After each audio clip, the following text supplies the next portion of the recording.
औज़ुबिल्लाहि मिनश्शैतानिर्रजीम बिस्मिल्लाहिर्रहमानिर्रहीम। प्यारे व्यूअर, बंदा परवर 999 चैनल से मुखातब हूँ। आप सब बहन भाइयों के लिए मैं बहुत ही प्यारी वीडियो लेके आया हूँ। ये एक घर है, माशाल्लाह माशाल्लाह, ये तैयार हुआ है नया और मैंने ख़ुद तैयार किया है, तो आपको दिखाना भी था। और इसके अलावा ये फार सेल भी है। अगर कोई दोस्त अब आप इसको ख़रीदना चाहें तो मेरी इंस्टाग्राम पे मुझसे रब्ता कर सकते हैं।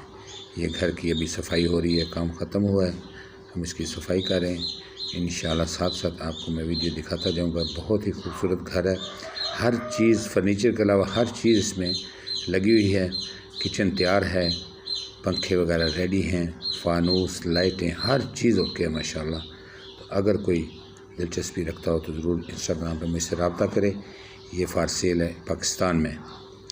बहुत बहुत शुक्रिया। उम्मीद है आपको वीडियो पसंद आएगी। अगर पसंद आए तो इसको शेयर भी कीजिएगा, सब्सक्राइब कीजिएगा और बेल आइकन पर क्लिक कीजिएगा। बहुत बहुत शुक्रिया आपका। अस्सलाम वालेकुम।